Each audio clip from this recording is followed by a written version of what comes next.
திருச்சிற்றம்பலம். திருநாளை போவார் நாயனார் அல்லது நந்தனார் என்பவர் சைவ சமயத்தவர்களால் பெரிதும் மதிக்கப்படும் 63 நாயன்மார்களில் ஒருவராவார். நந்தனார் சரித்திரம் என்பது ஒரு தமிழிசைக் காவியமாகும். ஆதனூர் என்னும் ஓர் சிவத்தலம் சோழவள நாட்டிலே உள்ள ஒரு பிரிவான மேற்காநாட்டில் கொள்ளிடக்கரையை அடுத்தாற்போல் அமைந்துள்ள ஒரு சிற்றூர். இவ்வூர் நீர்வளமும் நிலவளமும் அமையப் பெற்றது. எனவே ஆதனூருக்கு அருகாமையில் ஊரை ஒட்டினாற்போல் வயல்களால் சூழப்பட்ட சிறு குடிசைகள் நிறைந்த கொலைப்பாடி கிராமம் ஒன்று இருந்தது. அங்கு குடும்பம் குடும்பமாக குடிசைகள் அமைத்து புலையர் குல மக்கள் உழுவுதலை தொழிலாக கொண்டு வாழ்ந்து வந்தனர். அவர்களில் ஒருவர்தான் நந்தனார் என்பவர். இவர் மண்மாதாவின் மடியிலே வீழ்ந்து அரணாரனது உணர்வு பிறந்த நாள் முதல் அளவில்லா அன்பும் பக்தியும் கொண்டிருந்தார். எனவே எம்பெருமான் எழுந்தருளியிருக்கும் கோவிலுக்கு தம்மால் இயன்ற அளவு அருந்தொண்டு ஆற்றி வந்தார். தமது குலத் தொழில்களில் மேம்பட்டு விளங்கிய நந்தனார் தமக்கு கிடைக்கும் தோல் நரம்பு முதலியவற்றை விற்று கோவில்களுக்கு பயன்படும் பேரிகை முதலான கருவிகளுக்கு வேண்டிய போர்வை தோல் முதலிய பொருள்களை வழங்கி வந்தார். இவர் கோவில்களில் உள்ள வீணைக்கும் யாழுக்கும் நரம்புகள் அளிப்பார். ஆராதனைப் பொருளான கோரோசனை போன்ற நறுமணப் பொருள்களை வழங்குவார். இங்கனம் நந்தனார் தம் இறைவனுக்கு பல வழிகளில் இடையறாத தொண்டு புரிந்து வந்தார். அக்காலத்தில் தாழ்ந்த குலத்தோர் எனக் கருதப்படுவோர் ஆலயத்துள் சென்று இறைவனை வழிபட தகுதியற்றவர்களாக கருதப்பட்டனர். அதனால் நந்தனார் ஆலயத்திற்குள் போகாது வெளியே இருந்தவாறே இறைவனை மனதிலே எண்ணி ஆனந்த கூத்தாடுவார், பாடுவார். அதனால் பெருமை பெற்றுக் கொள்வார். இங்கனம் இறைவனை ஆடிப்பாடி வாழ்த்தும் நந்தனார் ஒரு முறை திருப்பன்கூர் திருக்கோவிலில் அமர்ந்திருக்கும் சிவலோகநாதரை தரிசிக்க எண்ணினார். அக்கோவிலுக்கு தம்மால் இயன்ற அளவு திருப்பணிகள் செய்து மகிழ உளம் விரும்பினார். எனவே ஒரு நாள் புறப்பட்டு அத்திருக்கோவிலை அடைந்தார். சிவலோகநாதரை கோவிலின் வெளியிலேயே நின்று மனதார வழிபட்டுப் போக விரும்பினார். ஆனால் அவருடைய விருப்பம் அங்கு நிறைவேறாது போயிற்று. காரணம், சிவலோகநாதரை மறைத்துக் கொண்டு நந்தி இருந்தது. அதைப் பார்த்து நந்தனாருக்கு வேதனை தாங்க முடியவில்லை. தேடி வந்த பெருமானின் திவ்ய தரிசனம் தம் கண் கிடைக்காமல் போய்விடுமோ என்று கலங்கினார். சிவசிவ என்று இறைவன் திருநாமத்தையே ஓதிக்கொண்டிருந்தார். கோவிலின் வெளியே மனம் நைந்து உருகும் பக்தனைக் காக்க திருவுள்ளங்கொண்ட சிவலோகநாதர் தம்மை மறைத்துக் கொண்டிருந்த நந்தியைச் சிறிது விலக்கினார். தீபாராதனை ஒளியில் கற்பக் கிரகத்தில் ஆனந்தச் சுடராய் அருள்வடிவாய் காட்சி அளிக்கும் சிவலோகநாதரின் திருத்தோற்றத்தைப் பார்த்து உள்ளமும் உடலும் பொங்கிப் பூரிக்க நிலத்தில் வீழ்ந்து பன்முறை வணங்கினார். சிவலோகநாதரை பாடி ஆனந்தக் கூத்தாடினார். பக்தி வெள்ளத்தில் மூழ்கி தத்தளித்தார். உள்ளத்திலே பேரின்பம் பூண்டார். அவர் உடல் உலகம் போர்த்தது. கோவிலை பன்முறை வலம் வந்தார். பின் மன நிறைவோடு ஊருக்குப் புறப்பட்டார். திரும்பும் போது ஊரின் நடுவே பெரும் பள்ளம் ஒன்று இருக்க கண்டார். பள்ளத்தை பார்த்ததும் நந்தனார் உள்ளத்தில் ஒரு நல்ல எண்ணம் பிறந்தது. ஊற்றுக்கேற்ற பள்ளமான அவ்விடத்தைச் சீராக வெட்டிக் குளமாக்க தீர்மானித்தார். சிவநாமத்தைச் சிந்தையிலே கொண்டு இரவென்றும் பகலென்றும் பாராமல் பள்ளத்தை பெருமானின் புஷ்கரணியாக்கினார். எண்ணியதை எண்ணியபடி செய்து முடித்து ஊருக்கு திரும்பினார். ஆதனூரை அடைந்தும் சிவலோகநாதர் நினைவிலேயே இருந்தார். மீண்டும் திருப்பன்கூர் பெருமானை வழிபட ஆசை பிறந்தது. உடனே ஆதனூரை விட்டு புறப்பட்டு திருப்பன்கூர்க்குச் சென்று இறைவனை வழிபட்டார். இம்மையில் தாம் எடுத்த பிறவியின் முழுப்பயனையும் பெற்றுவிட்டதாக உள்ளம் பூரித்தார். இங்கனம் அரணார் பக்தியிலே மூழ்கி வந்தார். நாட்கள் நகர்ந்தன. நந்தனாரின் தொண்டுகளும் தங்கு தடை ஏதுமின்றி தவறாது நடந்த வண்ணமே இருந்தன. பற்பல தலங்களுக்குச் சென்று அடிக்கடி இறைவனை வழிபட்டு வந்த நந்தனாரின் பக்தி உள்ளத்தில் தணியாத ஒரு ஆசை பிறந்தது. அது சிவத்தலங்களுக்குள் ஒப்பற்ற மணியாய் விளங்கும் தில்லைக்குச் சென்று அம்பலக்கூத்தனை வழிபட வேண்டும் என்ற ஆசை. இரவு துயிலப் போகும்போது பொழுது புறந்ததும் எப்படியும் தில்லைக்குப் புறப்பட வேண்டுமென்று எண்ணுவார். விழுந்ததும் அவரது எண்ணம் அவரது இதயத்தினின்று கதிரவனைக் கண்ட காலைப்பனை கலைவது போல் மறைந்துவிடும். முடவன் கொம்புத்தேனை விரும்புவதா, உயர உயரப் பறந்தாலும் ஊர்க்குருவி பருந்தாகுமா என்பது போல் தனக்கு எவ்வளவுதான் ஆவல் உயர்ந்த போதும் மற்றவர்களைப் போல் தில்லைக்குச் சென்று இறைவனை தரிசிக்க முடியுமா, என்ன முடியவே முடியாது என்ற உறுதியான தீர்மானத்திற்கே வந்துவிட்டார். இவ்வாறு அவரால் சில நாட்கள்தான் இருக்க முடிந்தது. மீண்டும் தில்லைக்குச் சென்று அங்கு எழுந்தருளியிருக்கும் எம்பெருமானை தரிசிக்காவிடில் இம்மையில் உயிர் வாழ்ந்து என்ன பயன், சிதம்பர தரிசனம் கிடைக்காது போகும், இந்த இழிவை எப்படி அகற்றுவது என்றெல்லாம் எண்ணிப் பலவாறு புலம்புவார். இங்கனமாக ஒவ்வொரு நாளும் நந்தனாரின் ஆசை நிறைவேறாமல் தடைபட்டுக் கொண்டே போனது. ஒவ்வொரு நாளும் நாளைக்குப் போவேன் என்று எண்ணி நாளை கடத்திக் கொண்டே வந்த நந்தனார் திருநாளை போவார் என்றே திருநாமத்தைப் பெற்றார். எப்படியோ ஒரு நாள் அவரது இதயத்தில் எழுந்த இந்த ஆசை பூவாகி காயாகி கனிந்து முதிர்ந்தது. நாளை போவோம் என்று நாள் தள்ளிப் போட்டுக் கொண்டே வந்த நந்தனார் ஒரு நாள் துணிவு கொண்ட நெஞ்சத்தோடு தில்லைக்குப் புறப்பட்டார். தில்லையின் எல்லையை வந்தடைந்தார். தில்லையிலே அந்தணர் நடத்தும் வேள்வி புகை வெண்ணை முட்டி மேகத்தோடு கலந்திருந்தது. 3000 வேள்விச் சாலைகளில் இருந்து எழுந்த இறைவனின் திருநாம ஒலிக்கள் தில்லை எங்கும் ஒலித்துக் கொண்டே இருந்தன. முரசம் முழங்கிய வண்ணம் இருந்தது. கையிலேயே தில்லைக்கு வந்துவிட்டார் போன்ற கோலாகல காட்சி.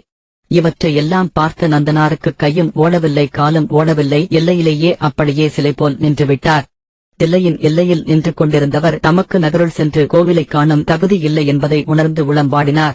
அடங்காத ஆறாக்காதல் வளர்ந்தோங்கிற்று. உள்ளம் உருகி சென்னி மீது கரம் தூக்கி தொழுது நின்றார்.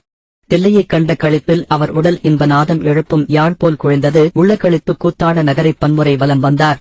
எல்லையிலேயே நின்றபடி ஆனந்தக் கூத்தாடினார், பாடினார். அம்பலத்தரசரின் நாமத்தைப் புகழ்பாடிப் பெருமையிட்டார். இப்படியே ஆடி பாடிய நந்தனார் தம்மையறியாமலேயே தில்லையின் எல்லையை தாண்டி அந்நகரத்தைச் சுற்றியமைந்திருந்த மதிர்ப்புறத்தை அடைந்தார். மதிலை வணங்கினார். இரவும் பகலும் திருமதிலையே வலம் வந்து கொண்டிருந்தார். அவரால் ஆலயத்தை அடைய முடியவில்லை. ஆலயத்தின் கதவுகள் பக்தர்களுக்காக இரவும் பகலும் திறந்திருந்த போதிலும் சமூகத்தின் தீண்டாமை தொழுநோய் அவரை தடுத்து நிறுத்தியது. இந்த நிலையை நினைத்து நெஞ்சு புலம்பினார். இறைவனை உள்ளே சென்று வழிபடும் பேறு எனக்கு இல்லையே. களிநடனம் புரியும் திருநடராஜரின் காலை தூக்கி நின்றாடும் ஆனந்தக் காட்சியை காணக் கொடுத்து வைக்காத கண்ணை பெற்ற பெரும் பாவியானேனே, கண்ணிருந்தும் குருடன் ஆனேனே என்றெல்லாம் பலவாறு அரற்றினார். அரணார் நாமம் போற்றித் துதித்தார், துக்கித்தார். அம்பலத்தரசனை மனத்தில் நினைத்தபடியே தன்னை மறந்து அப்படியே நிலத்தில் சாய்ந்தார். இப்படியாக நாட்கள் பல உருண்டோடின. அவரது ஆசை மட்டும் ஈடேறவே இல்லை. ஒரு நாள் அம்பலத்தரசன் அவரது கனவில் எழுந்தருளி, நந்தா வருந்தாதே, உனக்கு எமது தரிசனம் கிட்ட வழி செய்கிறேன். இப்பிறவி நீங்கிட அனலிடை மூழ்கி முப்புரி நூலுடன் என்முன் அணைவாய் என்று திருவாய் மலர்ந்தருளி மறைந்தார். இறைவன் நந்தனாருக்கு அருள் செய்து பின்னர் தில்லைவாழ் அந்தணர் தம் கனவிலே தோன்றி என்னை வழிபட்டு மகிழும் நந்தன் திருக்குலத்திலே தோன்றிய வந்தான். திருமதில் புறத்தே அவன் படுத்திருக்கிறான். நீவிர் அவனை அழைத்து வந்து தீயடை மூழ்கச் செய்து என் சந்நிதிக்கு அழைத்து வாருங்கள் என்று ஆணையிட்டார். மறுநாள் காலை பொழுது தில்லைவாழ் அந்தணர்கள் எழுந்து பரமன் பணித்தபடி மதிலின் புறத்தே வந்தனர். எம்பெருமானை நினைத்து உருகும் நந்தனாரை அணுகி, அம்பலத்தரசன் ஆணையை நிறைவேற்ற நாங்கள் வந்துள்ளோம். பெருமான் பணித்ததற்கு ஏற்ப நீங்கள் மூழ்கி எழுவதற்காக தீ மூட்டித் தருகிறோம். நீங்கள் நெருப்படை மூழ்கி எழுக என்று வேண்டிக் கொண்டனர். தில்லையந்தணர்கள் மொழிந்ததைக் கேட்டு உய்ந்தேன் என்று கூறி நந்தனார் அவர்களைத் தொழுதார். அந்தணர்கள் மதிர்ப்புறத்தே நெருப்பை மூட்டி நந்தனார் மூழ்கி எழுவதற்கான ஏற்பாடுகளைச் செய்தனர். நந்தனார் இறைவன் மலர்தாளினை எண்ணியவராய் தீயே வலம் வந்தார். செந்தி வண்ணர் தியானத்திலேயே தீயடை மூழ்கினார்.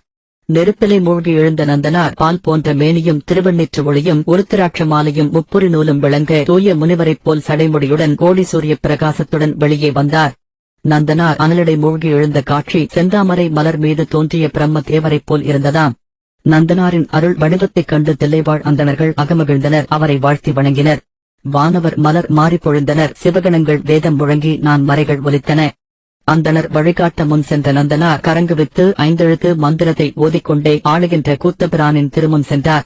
குவித்த கரங்களோடு திருமுன் சென்றவர் திரும்பவே இல்லை. அம்பலத்தரசன் திருவடி நீழலிலேயே ஐக்கியமாகி உமையொரு பாகரோடு கலந்தார். எம்பெருமானின் மலரடிகளில் உறையும் பேரின்ப வாழ்வை பெற்றார். திருநாளை போவார் நாயனார் புராண சூசனம் 1. தத்தம் சாதினரை கடவாது சிவனை வழிபடுதல். யாவராயினும் தங்கள் தங்கள் சாதிக்கு விதித்த விதிகடவாது நின்று சிவனை வழிபடின் முத்தி பெறுவர். அவ்விதி கடந்தோர் பயன் பெறார்.